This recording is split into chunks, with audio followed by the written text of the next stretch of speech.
Welcome to Believe, the Conspiracy Theory Podcast. I'm Phil Green. And I'm David Ferguson. And this is a podcast all about the world's craziest conspiracy theories, isn't it? Well, it's about the craziest conspiracy theories if they're not true, but what if they are true? And you like to believe a lot of the time that they are true. Yes, because I see the truth of things. Mm-hmm. And I very much like the skeptic. I'm very much the Scully to this Mulder. But that is the joy of this. That is what we are here to do. Because in each episode, we bring on a comedian guest. And that guest picks a conspiracy theory that they want to talk about. It might be a conspiracy theory they believe in. It might be a conspiracy theory they don't believe in. Or it might just be a conspiracy theory they think is the most batshit thing they've ever heard. And they want to know, are there two heroes out there that can give me the answer as to why this even started in the first place? And that's us. That's us. We are those people. Yeah, we are the saviors.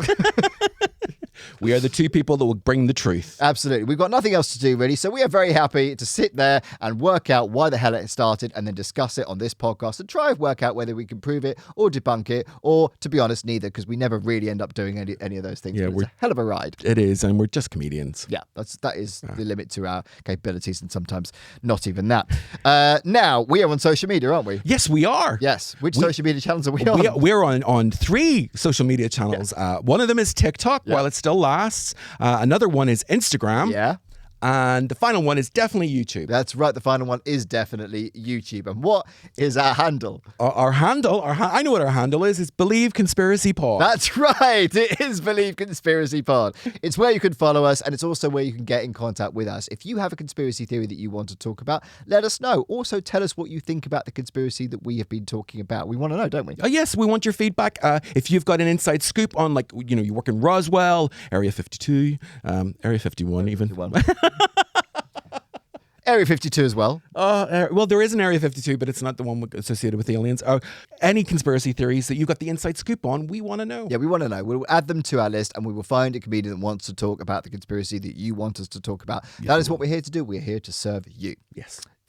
Now, I am doing a new stand-up show. It's going to be at Brighton on the 4th, 25th and 30th of May at the Temple. So please come along if you live around there. I'm also taking it to a few other places in June. There's a couple of dates in London, also Chichester and Hastings. If you go into the show notes of any of our shows, you'll find a link there to buy tickets, or you can go on to philgreencomedy.com and there is a link there as well. Yes. Now, we should give a big shout out to a wonderful tech today. Yes, we should. The wonderful George. Yay! Who has done a terrific job in setting up our brand new studio, Woo! Baby! Look at it. If you watch us on YouTube, you will see that it's a huge change. The curtains are now red. They used to be blue. Amazing. But he's moved us into a lovely new studio, and we asked him to make it as seedy as possible, and he has fulfilled that. He has surpassed that. It looks like a Christina Aguilera video from 2001. It is so slutty. We loved it. We almost took our trousers off when we came in. Now, sometimes we do that anyway. Yeah. Now, who is today's wonderful guest? Today's wonderful guest is the delightful, the brilliant, the funny Mel Byron. That's right. Mel is a wonderful stand-up comedian. We've known her quite a long time. She's one of our favourite comics. You will see her gigging around the country at different clubs. She's got a wonderful, unique take on things. She's a bit of a prop comedian as well. She does some really innovative stuff on stage. Oh, yes. Yes, I love her. I love her show. What was the name of her show? It's a wonderful live show called Old Movies Saved My Life. It was a big hit at the Edinburgh Fringe Festival. She's taken to lots of places around the country. But let me tell you, it is an absolute joy. And I'm not really into old movies, and I loved it, but you really are, and you really loved it. Yeah. And because she talks about movie stars that I love that no one knows about anymore. Mm-hmm. So it's like, I see that's me wanting to have the inside scoop, secret stuff. Mm-hmm. And it gives you a chance to obsess over Joan Crawford, which you love to do. I love to obsess over Joan Crawford. Yeah.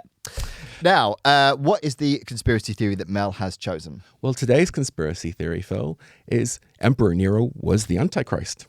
Emperor Nero was the Antichrist. Whew. Let's bring on Mel. Woo! Get out of the rabbit hole. It's a fake. Every single bird in the sky is a robot. It's fiction. You doubt your government. They're trying to brainwash you. It's an urban legend. Like if they're actually spraying something in the sky. No way. A stream of absurdity. It's a total fabrication. Welcome to the podcast, Mel Byron! Yay! Thank you. You look very artsy. Do I? Yes. It's deliberate. I really wanted to say, no, it's not deliberate. No, my choice, because I know that this is visual as well. It is visual. Done so many audio podcasts where, quite frankly, you could be in your gym jams. Yes. But I thought, well, I better For the lads, I better dress up. That's right. And we wouldn't have accepted anything less. Especially Well, that's what I spanking thought. new studio, Mel. Yes, I know. Look at Sophisticated it me. is. Look at me. Do I get to cut a ribbon or something? Or Oh, we should have thought of that. We could cut a metaphorical ribbon together Yes. since we're visual. Yes, let's do that. Should we do that Yes, right let's do now? And welcome. Welcome to the new studio. This is the post-introduction to the introduction we just did. Anyway. Which I wasn't here for because Muswell Hill is closed. Yes. I'm sorry about that. As They you don't know, need to know that. We just No, edited this no, no. together. I'm proud. So it looks like you're on time, Mel. It looks like I'm on time, but I pride myself for being on time for everything, and now I'm not. And We know it's out of character for you. you know it's out of character, and I think, and I'm not a conspiracy theorist generally, but we'll get to that. Yes.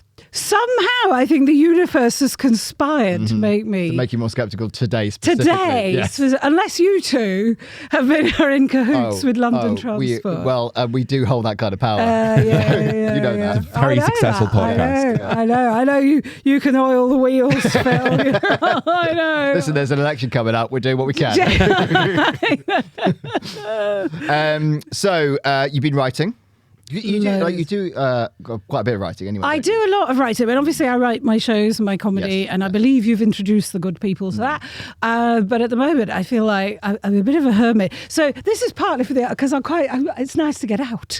And I hear you. So You're not yeah. just as a writer at home when you're writing. Well, don't writers just dress in fleeces and jogging bottoms? Yeah, but the public image of them isn't that. Oh yeah, in their shed, and I know. I have quill. Floaty scarves, Exactly. lots of floaty scarves. No, so I'm doing a lot of writing at the moment because I think, as you probably know, I do some work for a TV station, and we've just launched a magazine all about film, so that's been fun. And I also write for a magazine called Menopause Life. So now you know that I write about ancient films, Yes. and I write about menopausal Yes. women. You see the niche I occupy I do. in the entertainment world. So, I'm also yeah. well aware that as part of your act, or certainly used to be part of your act, you have a menopause colouring in book. I do. I'm now on my third menopause colouring in book because they fall apart. Yeah. Publishers. No, actually, it's very funny because I was going to say this. Now I think, well, if I say this, somebody else will do it. I was at a gig a while ago, and one of the acts couldn't see me. He was around the corner, and I did that whole shtick, and he went, "Oh, you do merchandise?" And I was like, "What?" He said, "Are you not selling the colouring?" And I thought, I need to do that. You should so do that. Yeah. I know, but can we cut that bit because I know somebody else will do it. Do you know what, Mel? I'm pretty sure no one else will do that. So I think you should Do you reckon definitely. I've pretty much got that? I think you've got the niche there. I think you'll be fine. Since I've niched so far. So yeah, that's what I'm doing at the moment. Writing about the last article I wrote was my choice of the best British films of 1947, and I will not brook any argument on that choice of 8 films of 1947. Not what we're talking about. It isn't what we're talking about, but now that we are talking about that, we need to know. Are you allowed to tell us what your favourite film of that year was? Then my absolute favourite film of 1947, it had to be British, has to be It Always Rains on Sunday, which is a bleak British noir set in Bethnal Green. Wow. Oh, I didn't know. Back when Bethnal Green was really bleak. Yeah. You know, and like last week. Sorry, Bethnal Green. and houses didn't cost £1.5 million. And it's about an escaped convict who runs away to Bethnal Green to his ex-girlfriend and hides in her Anderson shelter. And as I always say, if they made that now, there wouldn't be an Anderson shelter. It would be like this kind of home garden office in which the stepdaughter would be making scented candles and doing tantric yoga. And so there wouldn't be... There'd be no spam. There'd be no... Well, there might be, but only in the electronics. Yeah, true. Yes. So that's what I'm up to, and then doing stuff for the Menopause magazine and other bits, because I'm doing some ghostwriting for somebody. So yeah, there's a lot going on. You have a very varied life, don't you, in that sense? I like to think so. I like Busy. to think so. I like it, and I like the variety. So I say I don't get out, but sometimes I do get out. But judging today, it's stressful when you do, to be honest. Only because this has been a writing day. I'm all right now. I'm here. I'm all right now. I'm here. Yes. And that's not vodka. No. So I'm good. I'm good.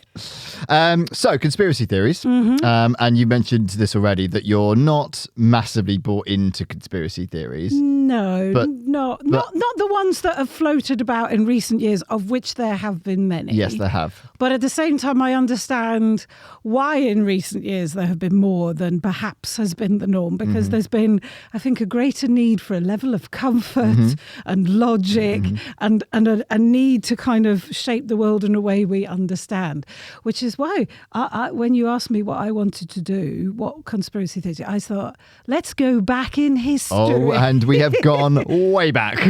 Way like back. a long way back.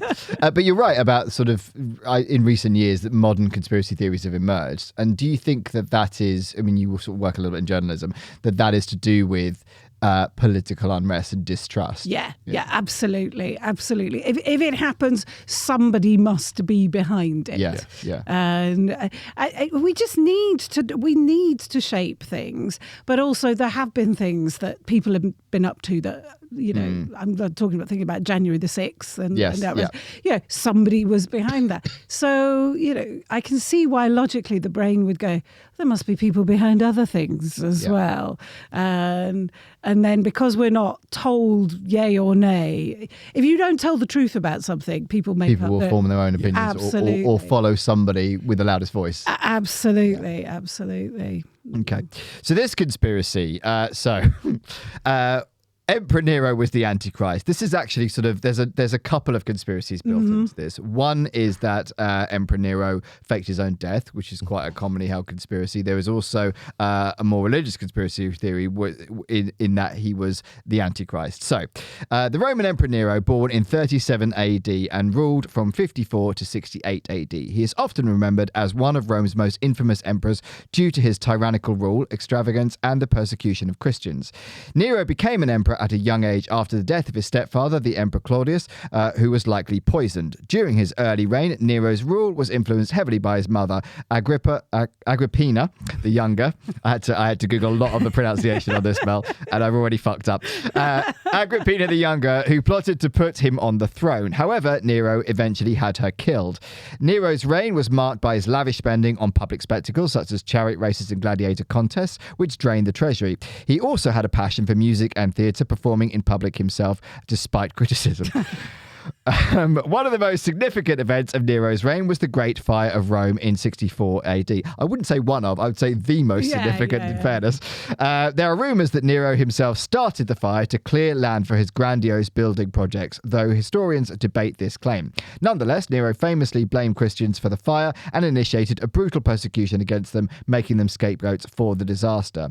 Nero's reign ended in turmoil. A rebellion led by Galba, governor of Hispania, gained momentum, and Nero was declared a public enemy by the Senate. Facing inevitable capture and execution, Nero apparently chose to commit suicide in 68 AD, famously uttering the phrase, "What an artist the world is losing in me."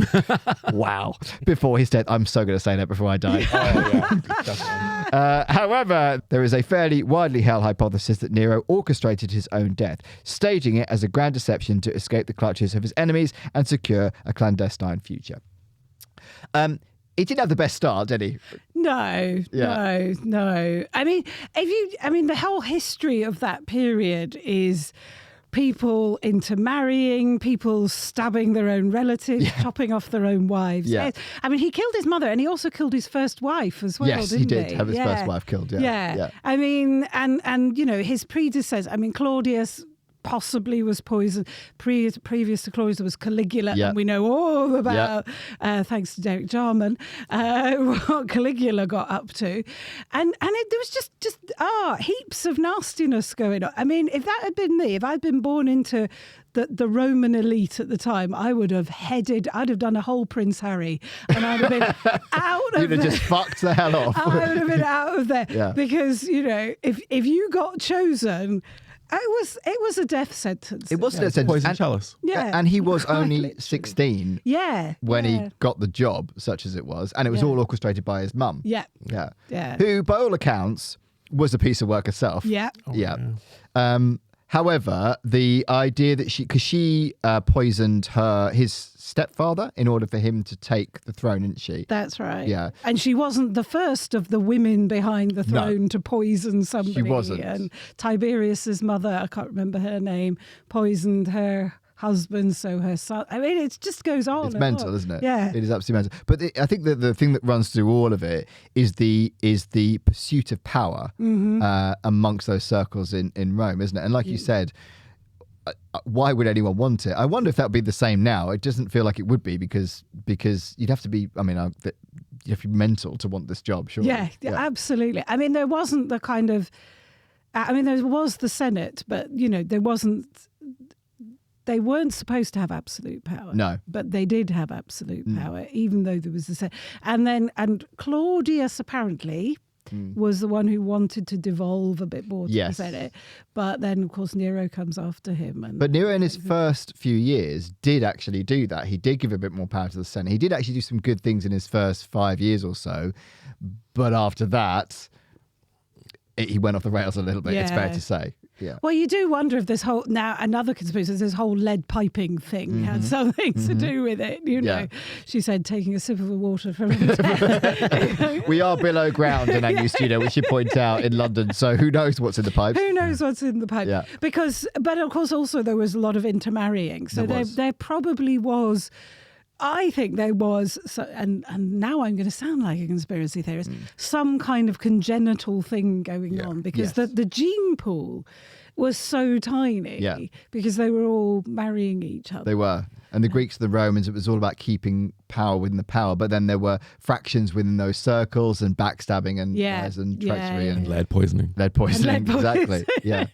Poisoned figs. And to a certain extent, do you think that's changed massively? Like, it does sort of feel like in certain societies, the power still stays within, okay, maybe not quite as small a group, but it still stays within the elite, right? There's definitely a top layer. And I think it's, even now in the 21st century, it's shocking when, was it the Crown Prince of Sweden or somebody married an Australian waitress, or is that the other way?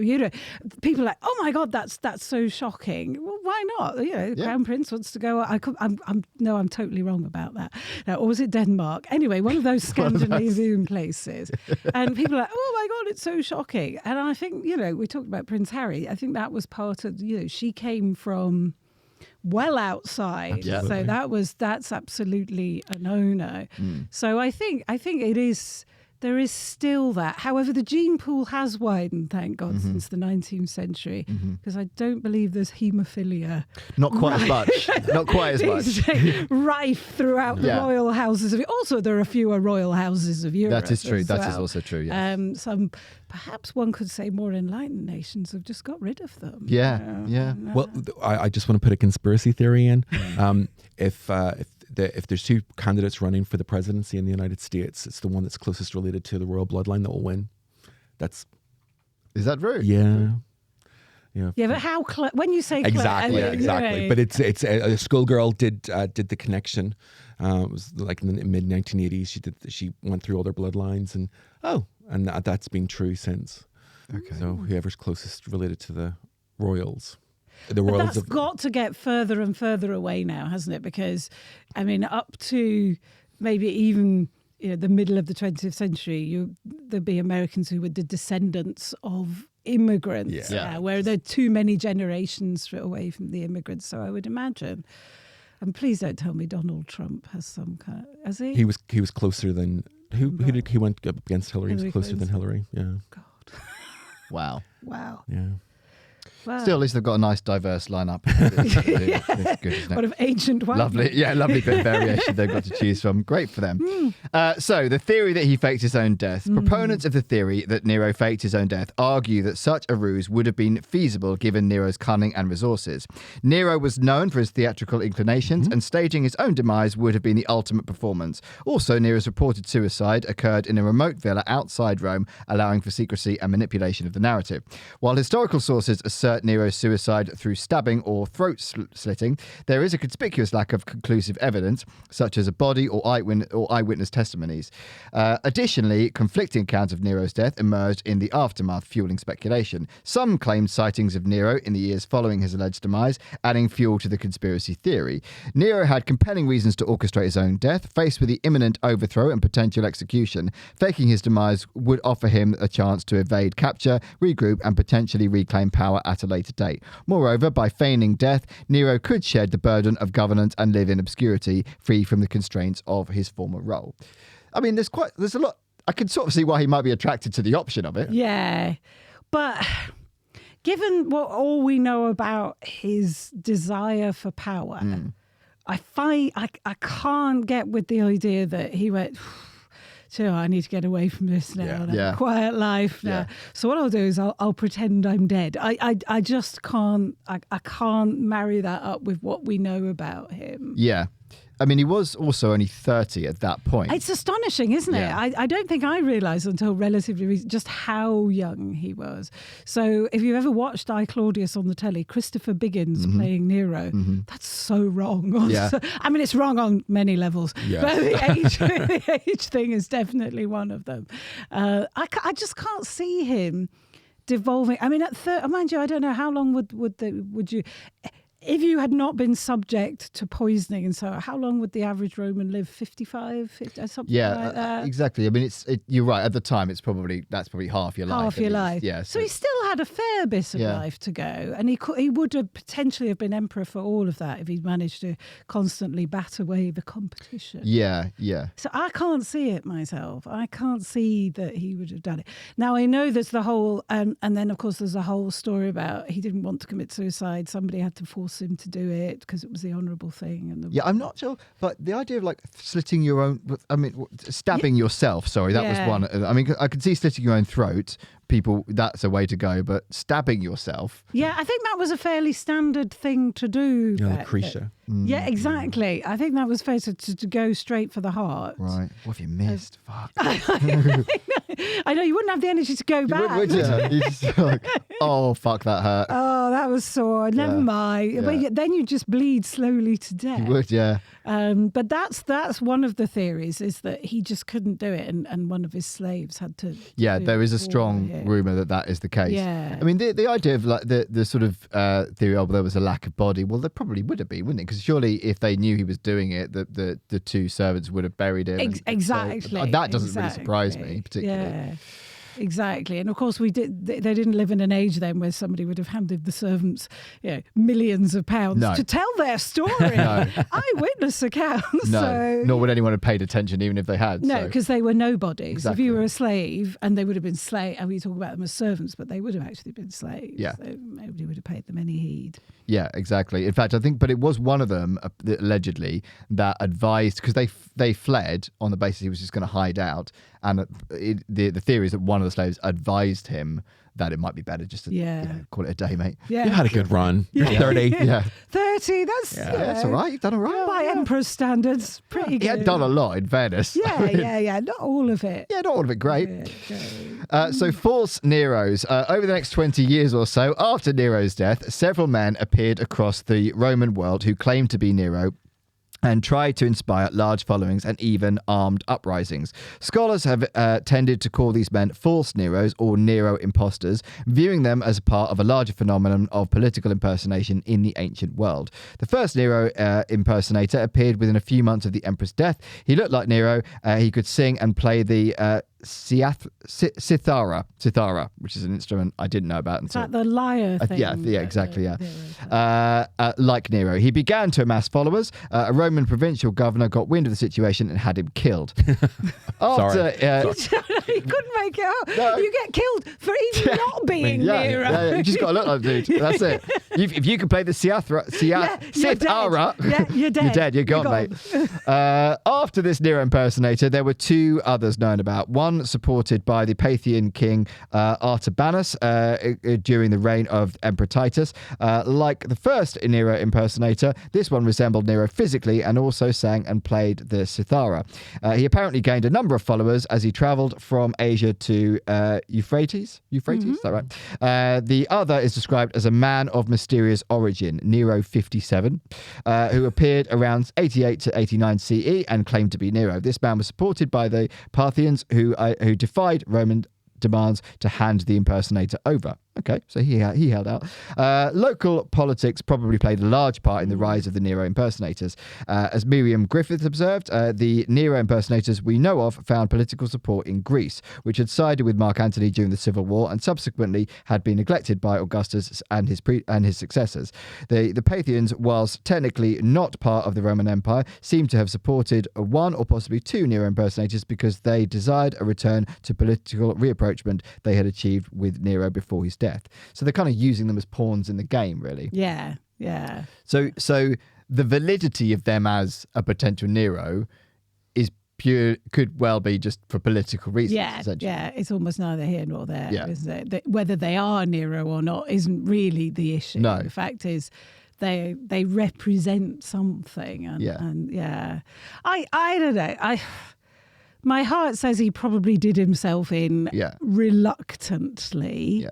Not just because I've watched the old film of Quo Vadis and that's what happens. We are going to talk about that, Mel. Don't worry, because I added that in because I knew you'd love that. You know, I bring in Peter Ustinov, Christopher Biggins. Who would you choose? Yeah. And I can't see it. I just can't. Yeah. It would have been quite a fun thing, though, to kind of spot Nero. Like, do you know how Nero spotting? You know how like Elvis not being dead was a thing for decades after Elvis died. Yeah, and it was fun, right? That was a fun thing about it. But here's the thing, right? With the Romans, and maybe this is just 2 millennia on. So you watch Mary Beard on the telly, and she's walking through all this statuary, and she's going, "Oh, can you see? This is Claudius, and this is Tiberius." And I'm going, "How can you tell the difference? Because they all look the same. They do all look the same. They do all look." And at one point in one of her shows, like she's an entertainer, Mary Beard entertainer, she goes, "Do you see this one? It was, I can't remember who it was supposed to be. Maybe it was supposed to be, it was originally Caligula and then they recarved it to look like Claudius." I'm like, how could you tell? Because how could you tell that they recarved it to look like anybody? They all look exactly the same in those stats. Now, whether that's because of the inbreeding. The inbreeding, or because the sculptors made them that way in this kind of almost... There was a certain look. And everybody did that, or they didn't have the skill. I don't know. So how people recognize, oh my God, he looks like Nero without ever having seen Nero. Yeah. It's not like today where you can just get out your phone and go, that's what Nero looks like. Well, that's the thing, because these sightings are based on people's perception of what he looked like. Right. Because most people would never actually have seen him in real life, right? I mean, I think he was, as going back to the sort of first few years, he was at that point a bit of a man of the people. He would go and parade, and I mean he liked the attention, so he wanted people to see him, he wanted the adulation, he liked that about. So there would have certainly been subjects who did recognise him and knew him, but the majority wouldn't have done. Exactly. And also if he wanted to do this going into hiding thing, the beard goes, the hair, I mean they had... You'd have a false moustache. You'd do the works, wouldn't you? Really, if he was committed to living that quiet life, he wouldn't go around looking like Nero. No, he wouldn't. The very opposite, in fact. Yeah. What do you think? Right now, Robert De Niro's Waiting by Bananarama keeps going around in my head. I don't know why. Robert De Niro.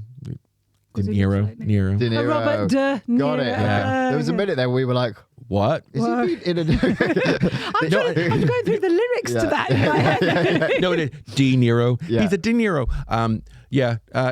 So what I find very interesting about it is the cult of personality. We're all obsessed with people that have died. So like Elvis dying, he didn't die.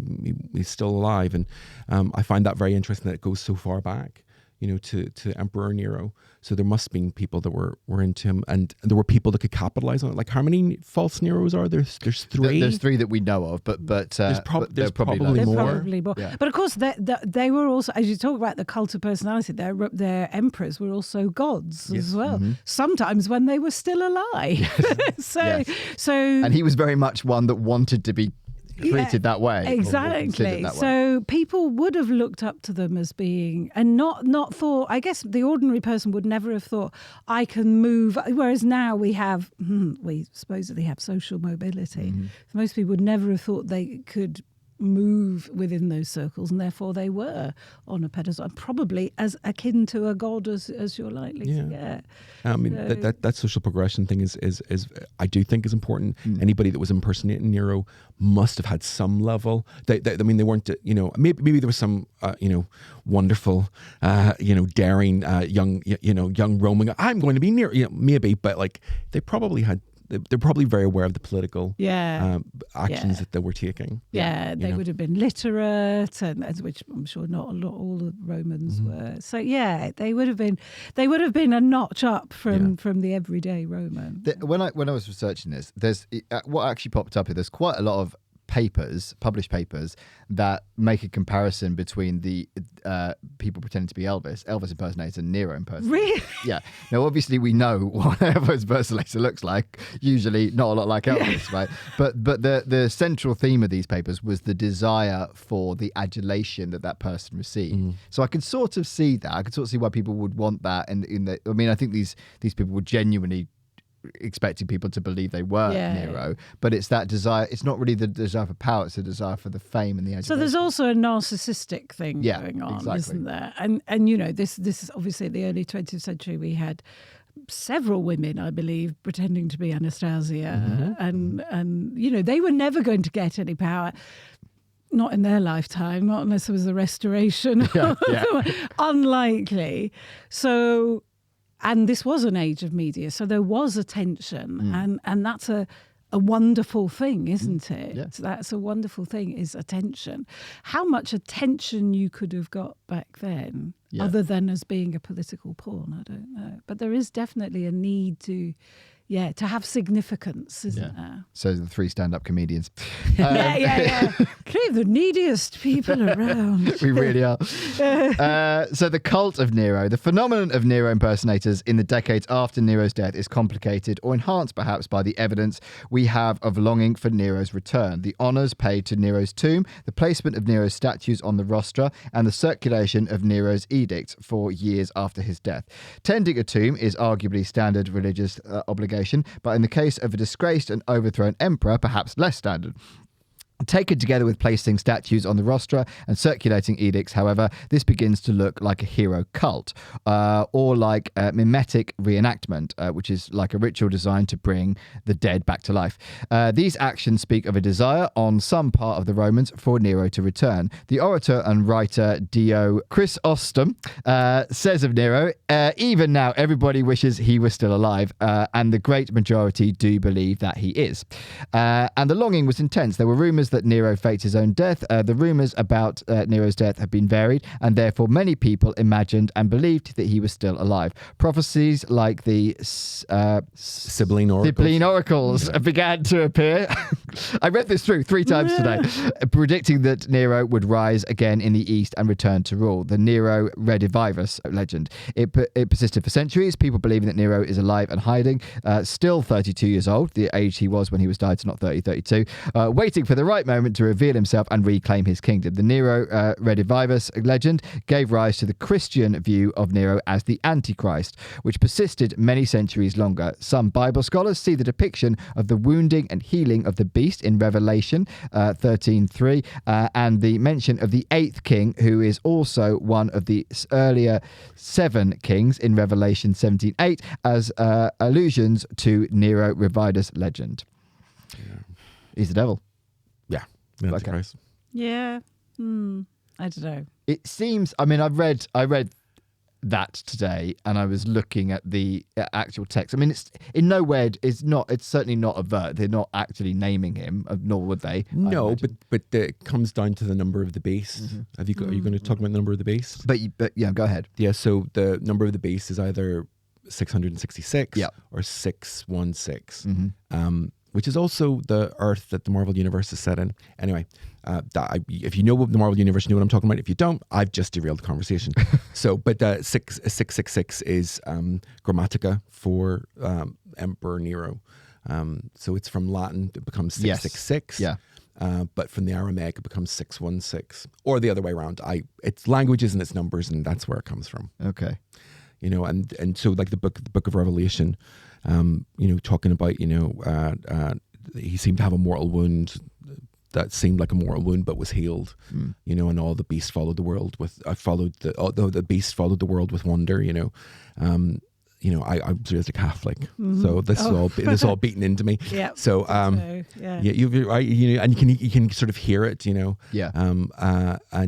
But I quite like the idea that if he was the Antichrist, that means that the end of the world was 2,000 years ago. Yeah. I mean, that kind of explains a lot, right? It does. But like the idea that he was the Antichrist and the tribulation is actually happened then, because that's why we have things like the rapture now. The rapture isn't biblically sound, really. The idea that you will all, the day of judgment will happen, we'll all get raised up, that's a very American, United States idea of Christianity. But I love all that, though. I'm going to be in a white horse and Jesus is going to take me up the sky. I love all that. I mean, it is fun. Yes. Well, yeah. I like, I'm as a homosexual, I'm not going to heaven. So, so I like to hear all about it. But the Antichrist, I like the idea of the time of tribulation, But being in the past. And when we talk about like demonizing people from history, and we have talked about on this podcast about this before, Mel, this is the ultimate demonization. They're actually saying he is the devil. He's the Antichrist. It doesn't get worse than that. Surely. No. But I don't know. I mean, I could see why Christians would want to demonize. I think that's really key, is that Christians would want to demonize Nero, because up until then, they went about their business in Rome, just going about doing their thing. Yep. And he found a group of people he could demonize. They were his scapegoats. And so I could see why somebody somewhere would make that connection. Yeah, so we should point out that the reason for that is because it's rumored that Nero started the fires of Rome. And they got a bit out of control. It's fair to say. I think it burned 10 of the 13 districts, something like that. And he then, and people did start to associate him with starting them, even though actually there's no evidence to suggest that he did. In fact, he wasn't even in Rome, it's believed at the time anyway. Well, that's suspicious. Exactly. That's suspicious in itself. Yeah. Yes. But absolutely right, Mel. The group that he chose to single out or to take the hit for this were the Christians, because at the time it was a relatively small minority of Christians, weren't they? They were just a small sect, just going about their business, not really bothering anybody, because they weren't big enough to really make an impact. Yeah. And the persecution of them was pretty brutal, it's fair to say. He had them burned, he had them crucified, literally crucified. I think Nero responsible for St. Peter being crucified? Have I misremembered that? I haven't got that. I think he might. The upside down, Yeah. the St. Peter's cross is an upside down cross. So anytime I see a Satanist where I'm going, that's a St. Peter's cross, but I don't know that Nero. It would seem on brand, I have to say. I think it's around the right time, but I don't think he gave the order. I think he was there around, but I don't think he was personally responsible. I have to say, it's floating into my head. I'm going, I don't know if this is true. See, this is what happens. I know it all before we come into the studio. Yeah. And then when I come in here, I don't know. Yeah. Robert De Niro is playing in my head right now. And that won't shut up. Like I'm trying to get to the end of the letter and it won't shut up. That's what he has to work with. Should we just sit respectfully? Wait for the song to pass. Well, we love Bananarama. When you say we, is that the royal we, the imperial we? So Nero is the Antichrist. From the 3rd to the 21st century, albeit with its popularity waxing and waning, the view that Nero is documented in the Bible as the instigator of the apocalypse has appeared in a wide variety of literature, from sermons to novels to scholarship. The story goes that the writers of the books would go on to make up the New Testament had Nero in mind when describing the adversary of Christ, the Antichrist.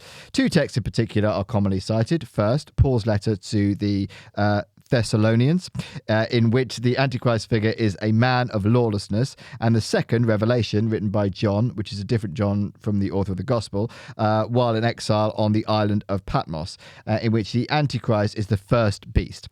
In 2 Thessalonians, Nero is identified as the man of lawlessness and the son of destruction. So the quote from there is, "For that day will not come unless the first rebellion comes first, and the man of lawlessness is revealed, the son of destruction, who opposes and exalts himself against every so-called God or object of worship, so that he takes a seat in the temple of God, proclaiming himself to be God."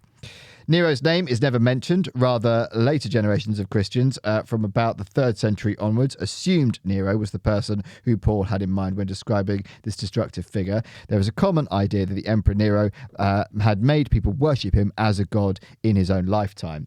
I mean, he built statues of himself, didn't he? And he would parade himself throughout Rome for that level of adulation. So that sounds quite feasible, and that would have happened. Yeah, I mean, that he would enter the temple of God declaring himself to be God, as you say, totally on brand. Yeah. But the Antichrists. I think that's a stretch.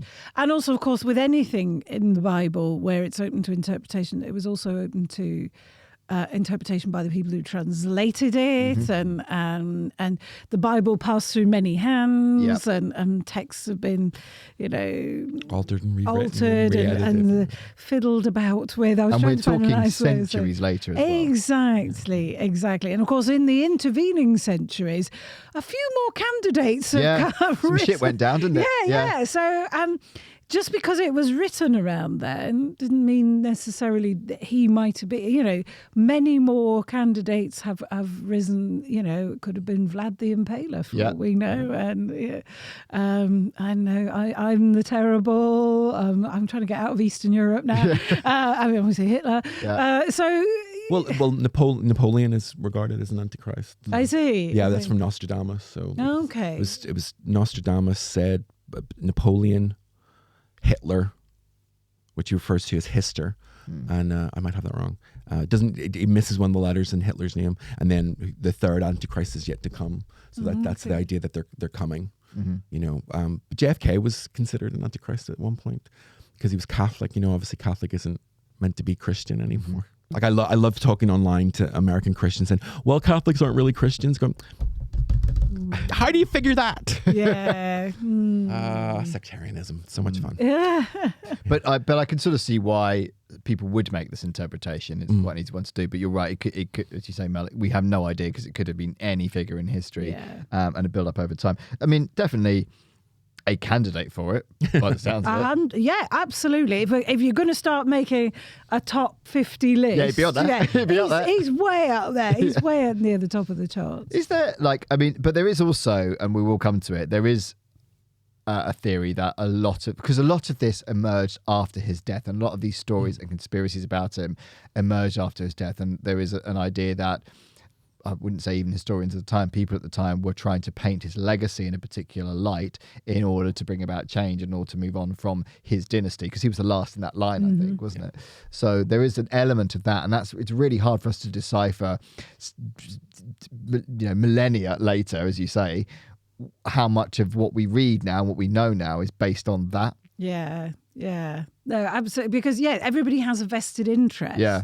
So they will, whatever they've written, what literature remains behind from, so you talked about what's his name? Yes. Christophorus. Yeah, him. I mean, Suetonius wrote about him as well, and there's I think, was it Tacitus? There was another Yes. historian as well. So, but they all, I mean, historians throughout the centuries have been interpretive. You know, I didn't understand when I was first a student when people used to say, "Oh, that person's a Marxist historian." What the hell is a Marxist? But now I understand that people do come at things from a viewpoint. I was a student in the 80s. There were lots of Marxist historians around, and so there were people come at it from a viewpoint. Otherwise, what are you adding? Well, exactly. We did an episode on Queen Elizabeth I and the conspiracy that she was a man. Oh, that's right, yeah. And how that formed and where that came from. And when I was reading about Nero's mother here and the theory that she poisoned her or his stepfather in order for him to ascend to the emperor, actually, when you read into the detail of that, the way that the poisoning is described, it wouldn't have even been possible at the time because poison wouldn't have acted in that way and that swiftly in that scenario. So in no way is it to say that she was some sort of angel, but it's interesting how history has demonized her quite heavily, whether or not she was quite as sort of controlling and tyrannic as suggests, we don't know, and that's the thing, because it was much easier to paint a woman in that light. Because they were the power behind the throne or not. Yes. Yeah, so they weren't the public face ever. So yeah, they could definitely have been seen as and of course indeed Nero's own second wife Poppaea was supposed to be a right piece of work. She really, it does sound like she was. Yeah. I feel quite sorry for his first wife, if I'm honest. She doesn't seem to have done anything wrong. She had to marry him at 13 years old, didn't really have a choice in the matter, didn't really do anything wrong. Poor children. And he just got fed up. And I think he may, and I think there may have been an overlap with Poppaea at this point. Yes. You know, or maybe not. Or maybe he just simply got fed up with her. And if you were a god, an emperor, and you got fed up with someone, what's your solution to it? But she was very popular with the people, wasn't she? Yeah, yeah. So, which meant he couldn't have exiled her, because sometimes they did do that. Yes. They'd go and exile them to some little island. And I think he was trying, or was looking for ways to try to do that, and he couldn't. He couldn't because Yeah. she would have had enough support. She could have unseated with enough supporters, particularly if she had military support. She could have unseated him. So she had to go. There's no. I don't think there was another option. And I think in the end, he had to get one of his right-hand man to make up a story about how he'd had an affair with her, in order to paint her in a cruel enough light to justify her execution. It was pretty bad. Execution, murder. Yeah, murder. Yeah. Assassination. You know, yeah. Totally. He was a piece of work. He was a real piece of work. Yeah. And all this before Paris existed. Paris tunnels, Diana. Sorry. I'm I was going to say she was Diana of her day, but what were you saying? I'm definitely odd today. I'm definitely odd today. So who was Prince Philip then in this? Oh gosh. We can say that because he's no longer with No. us. Yeah. But he did. We would have said that anyway, trust You me. would have- We've slagged off the royal family a lot in this podcast. Okay, Yeah. I miss those. So the number of the beast, the biblical book most frequently mentioned by scholars is Revelation. Nero is associated with the first beast, the beast from the sea, which can be identified by the number 666. John later provides further details about the beast, that it has 7 heads, and each of those heads is a king. 5 of those kings already reigned. The 6th is reigning while Revelation is being written, and the 7th will reign only for a short period of time. After the 7th king has died, an 8th king will appear to bring about the apocalypse, i.e. the first beast, but the 8th will be one of the previous 7, a previous ruler who has come back to life, Nero. That's the theory. Right. I took me ages to get my head around that, and I had to simple that to read I it out as do well. feel like we should have like the slides Yeah, descending it now. kind of does need a PowerPoint, Yeah. that, doesn't it? Yeah. But yeah, that is the theory, that he was, if not the 6th head, he was one of the previous rulers, and he came back and he was. I mean, that's the idea. Yes. I'm guessing you've heard that. Yes. Yes. It's hard to tell from the diagrams. I'm not going to lie to you. They all look, like you say, Mel, they all look the same. Yeah. Other writers, ancient and modern, have taken to the number 666 to be a direct reference to Nero, as it is the numerical value for Neron Kaiser, a slightly odd spelling of Nero Caesar in Hebrew. Others have deciphered 666 to signify notorious figures from Julius Caesar to Caligula to Mussolini. Some later Christians were sure that the right answer was Nero, but this is because they were used to reading the accounts of Nero's reign, recorded by historians hostile to him, which painted Nero as an out-and-out tyrant. Because he wasn't unpopular with everyone, was he? No. In fact, he was actually quite popular more with a lot of the Greeks. Yeah, that's interesting because you were saying because the Roman Empire, of course, stretched massively across most of what we knew of as Europe into the Middle East, down into North Africa. Yeah. So yeah, he will have had definitely had his supporters. And also word of some of his atrocities, because it was hard for word to spread, and word was often spread by official documents that came directly from. Exactly. Yeah. So They control the narrative. Yeah. Exactly. But it is an early example of controlling the narrative, staying ahead of it, isn't it? And so what is communicated out to the rest of the world and it was so much easier then, obviously, to keep that indoors and not let the rest of the world see it. This is the thing: if you don't tell people the truth, if you keep it, they will make up their own truth. Yeah. And 99 times out of 100, it's going to be bad. It's going to put somebody in a bad light because that's what we do. It is what we do. Yeah. And it's not dissimilar to the way the tabloid press do that too. Exactly, because it makes good reading. Yeah. You know? So This person is terrible. Yeah, and so it made for good oral stories for people who didn't read. Yeah. Yeah. So, Build them up, take them down.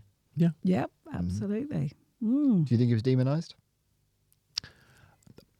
No, but I love the idea that he, he's the origin of the idea of the Antichrist. I think that's very, very interesting. I don't really have a horse in the race, because I don't. He could have been the worst emperor ever. He could have been the best emperor ever. He definitely had a cult of personality. That's why you have the fake Neros. And I don't know of any other situations where that happened until we get to Anastasia and the Russian court and all that, which is a couple of years later. And so I find that very interesting. I mean, I'm very interested in early Christian documents, that didn't get used in the Bible. And it's. See, again, this is why the Bible is so unreliable, because choices were made. Choices were made. And yeah, I just don't think it's reliable in terms of history.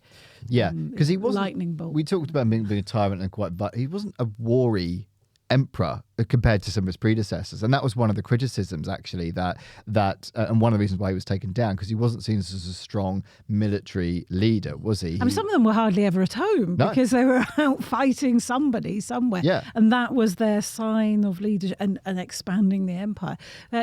Because he was arty and played his. But he was. That's true, isn't it? Because he went. I mean, he actually went on tour. He genuinely did tonight.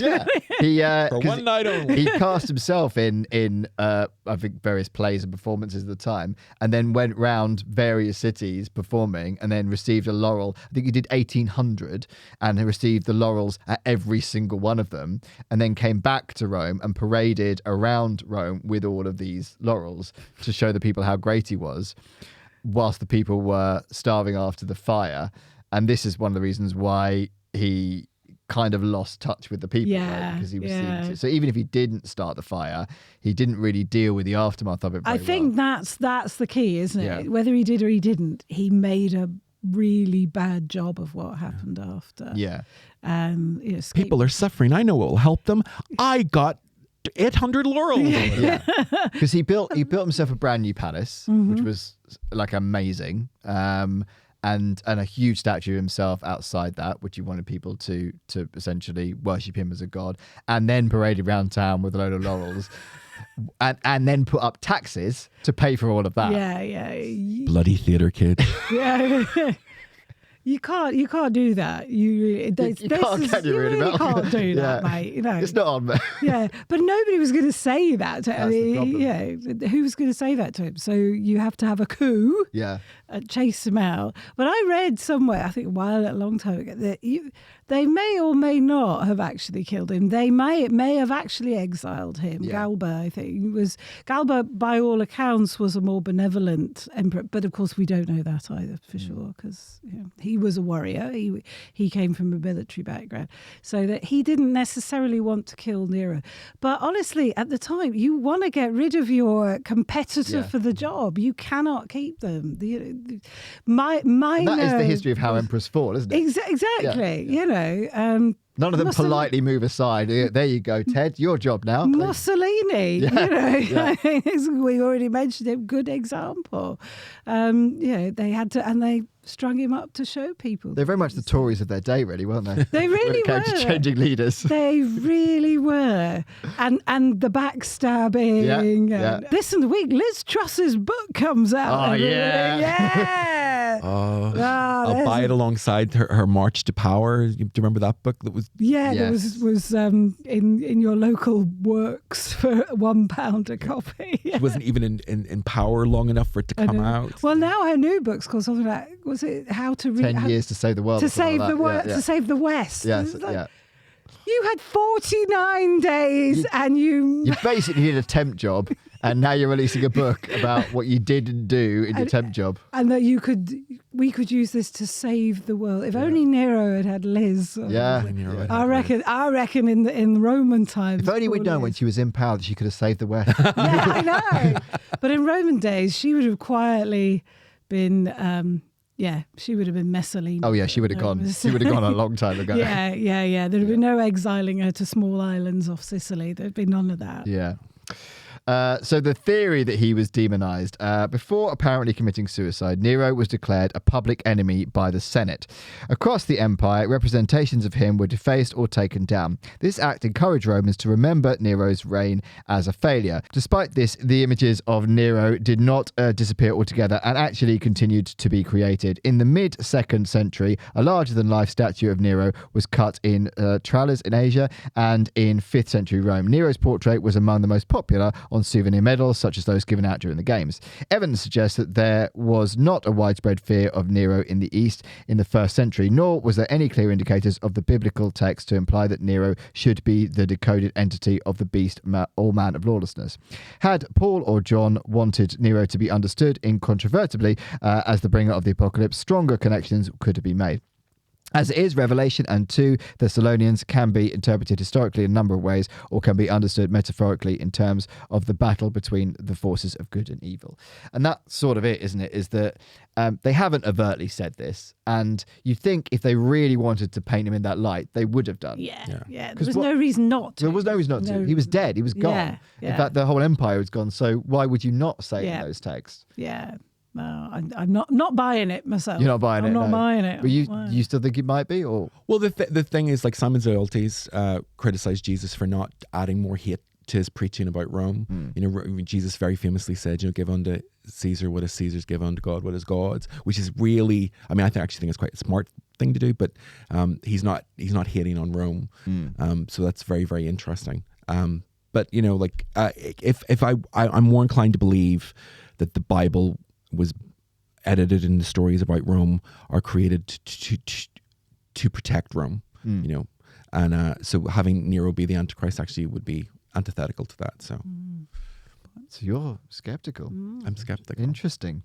This doesn't. Is this a first? Yeah, it's not very often. No, as we were talking, I go, oh, actually, no, I don't believe this. No, I'm not buying it either.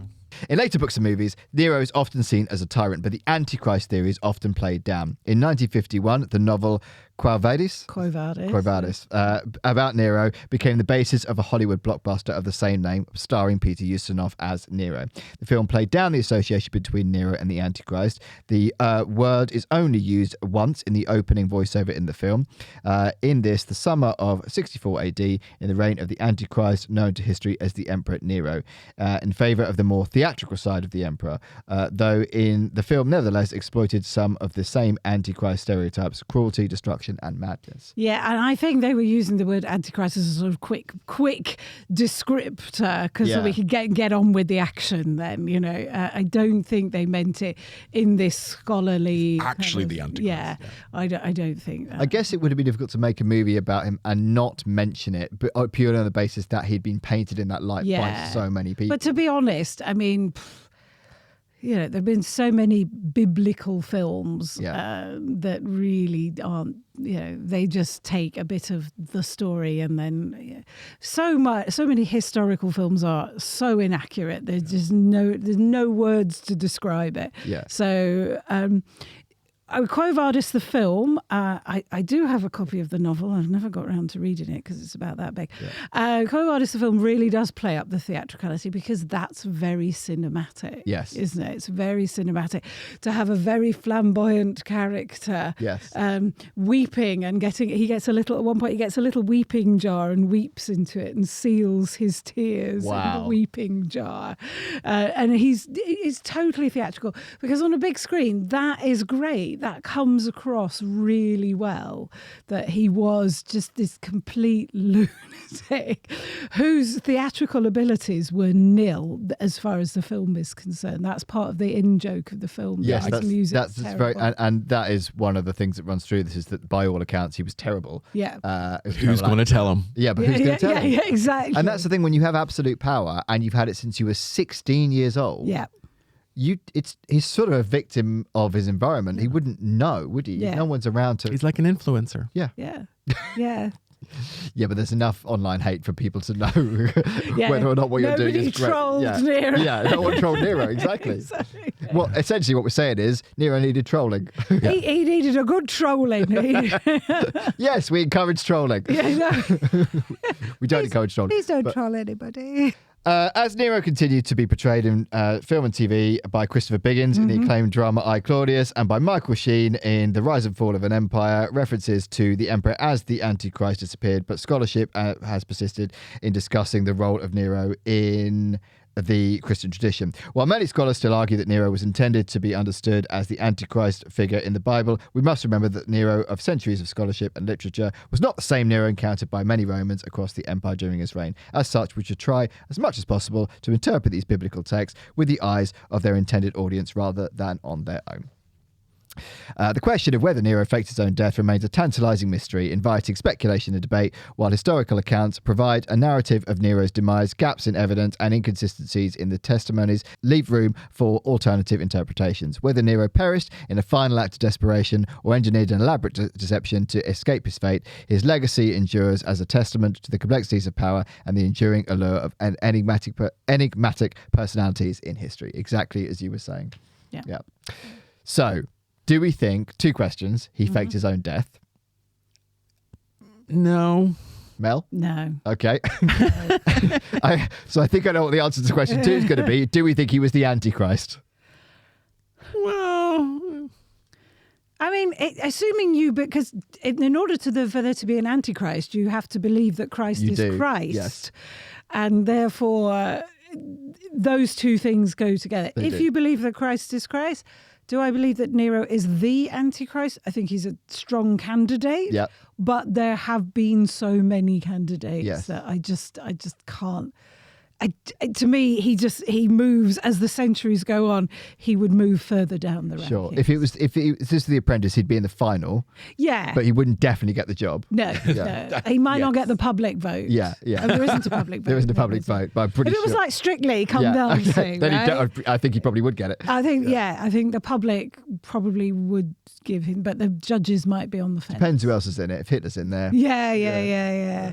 Hitler does a ruddy good tango. I think Nero might be. I agree with both of you. I don't think he faked his own death. I think that's actually more feasible than him being the Antichrist, but then I'm not a religious person, so I would say that. But I think it's feasible he could have faked his own death. I don't think he did, because I think he'd realised he'd just come to the end. And like every emperor before him, he probably knew he was just going to be pursued till his death anyway. Yeah. So.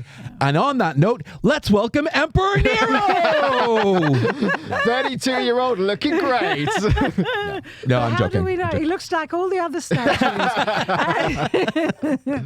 Let's get Mary Beard in. Oh, that would be amazing. One day.